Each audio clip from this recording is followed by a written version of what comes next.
Assalamualaikum warahmatullahi wabarakatuh. Selamat siang semuanya. Apa kabar kalian semua? Saya harap kita semua selalu diberikan kesehatan dan agar semoga pada kesempatan kali ini kita diberikan kelancaran untuk diskusi pada kesempatan kali ini.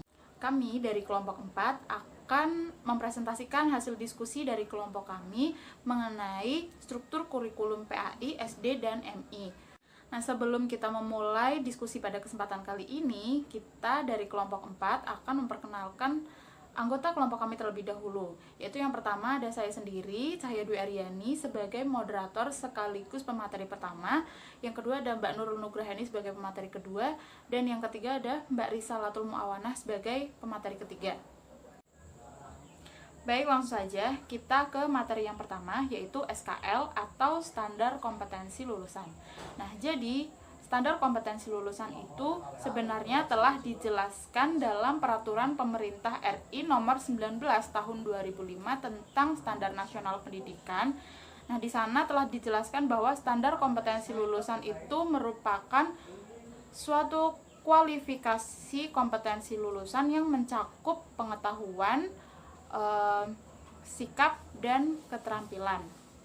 Nah, kemudian selanjutnya yaitu tujuan dari SKL itu sendiri. Nah, tujuan dari SKL itu sendiri yaitu yang pertama, mewujudkan standar nasional dan standar institusional kompetensi lulusan. Jadi diharapkan agar lulusan itu tetap memiliki standar nasional maupun dari institusinya masing-masing. Kemudian yang kedua yaitu memberikan acuan dalam merumuskan kriteria, kerangka dasar pengendalian, dan jaminan mutu lulusan.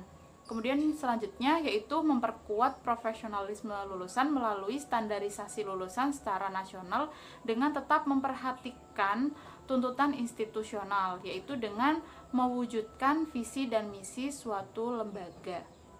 Baik, di sini saya sudah menampilkan tabel terkait standar kompetensi lulusan dari SD atau MI maupun SLDB atau paket A. Nah, jadi ada dimensi dan kualifikasi kemampuannya. Dimensinya tadi sudah dibahas di awal, ada 3 yaitu sikap, pengetahuan, dan keterampilan. Nah, untuk kualifikasinya sendiri ini ada contohnya seperti ini, mungkin bisa dibaca dari teman-teman. Mungkin itu saja. Selanjutnya terkait kompetensi dasar dan kompetensi inti akan dijelaskan oleh pemateri kedua yaitu rekan saya Nurul Nugrahani. Kepadanya saya persilakan. Baik, di sini saya akan membahas mengenai kompetensi inti dan kompetensi dasar. Untuk yang pertama yaitu kompetensi inti. Kompetensi inti merupakan operasionalisasi SKL dalam bentuk kualitas yang harus dimiliki mereka yang telah menyelesaikan pendidikan pada satuan pendidikan tertentu atau jenjang pendidikan tertentu. Gambaran mengenai kompetensi utama yang dikelompokkan ke dalam aspek sikap, pengetahuan, dan keterampilan afektif, kognitif, dan psikomotor yang harus dipelajari peserta didik untuk suatu jenjang sekolah, kelas, dan mata pelajaran. Lebih singkatnya, kompetensi inti sekolah dasar dan madrasah ibtidaiyah merupakan tingkat kemampuan untuk mencapai SKL yang harus dimiliki seorang peserta didik SD dan MI pada setiap tingkat kelas.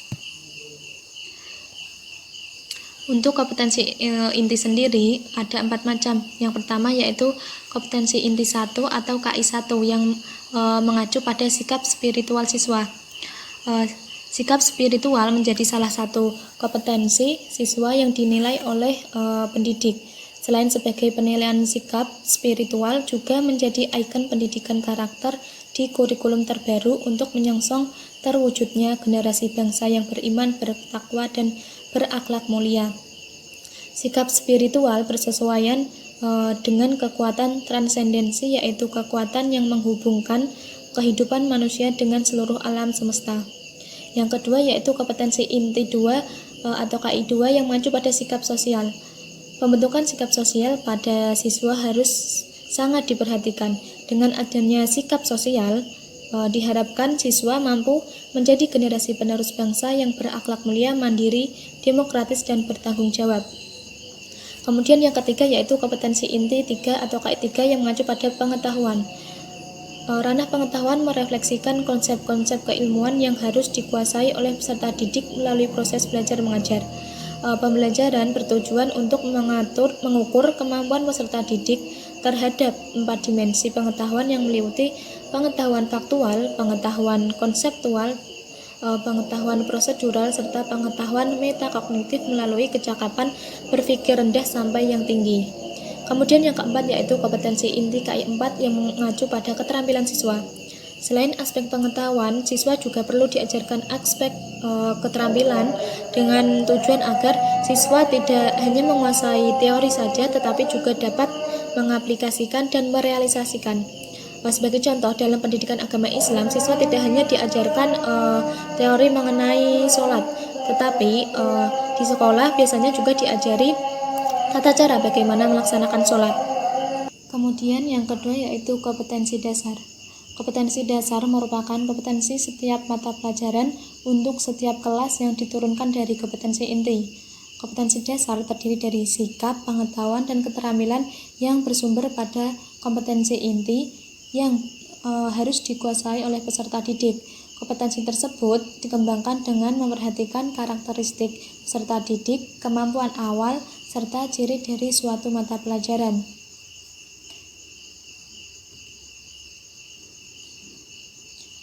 Kompetensi dasar juga ada 4 kelompok. Kelompok yang pertama yaitu kelompok 1, yaitu kompetensi dasar sikap spiritual dalam rangka menjabarkan KI 1.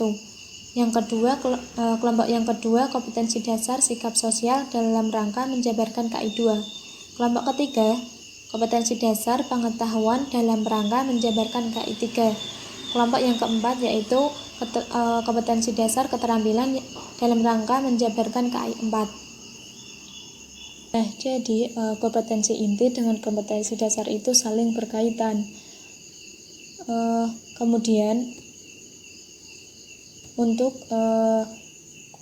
kompetensi dasar dan kompetensi inti, pemerintah telah menetapkan terutama untuk kompetensi inti dan kompetensi dasar untuk pendidikan agama Islam mulai dari kelas 1 sampai kelas 6. Untuk kelas 1 sampai kelas 6 memiliki KI 1 atau sikap spiritual yang sama, yaitu menerima dan menjalankan ajaran agama yang dianutnya. Kemudian untuk KI 2 kelas 1 dan kelas 2 juga memiliki KI yang sama, yaitu memiliki perilaku jujur, disiplin, tanggung jawab, santun, peduli, dan percaya diri dalam berinteraksi dengan keluarga, teman, dan guru. Untuk kelas 3, KI 2 kelas 3 memiliki perilaku jujur, disiplin, tanggung jawab, santun, peduli, dan percaya diri dalam berinteraksi dengan keluarga, teman, dan guru, dan juga tetangga.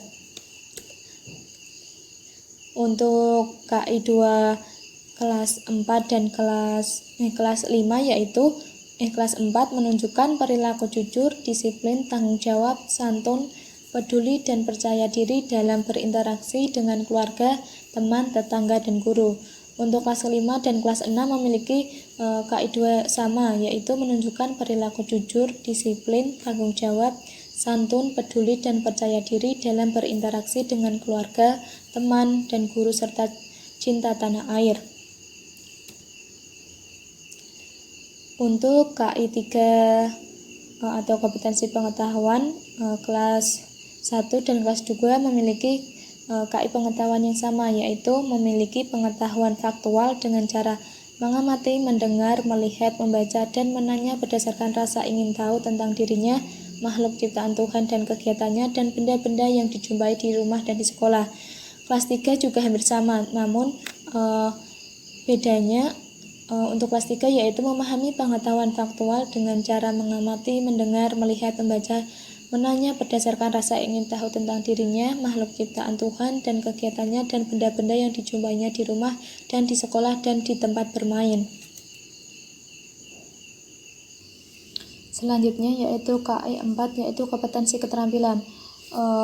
Untuk kompetensi keterampilan untuk kelas 1 dan kelas 2 yaitu menyajikan pengetahuan faktual dalam bahasa yang jelas dan logis, dalam karya yang estetis dan dalam gerakan yang mencerminkan anak sehat dan dalam tindakan yang mencerminkan perilaku anak beriman dan berakhlak mulia.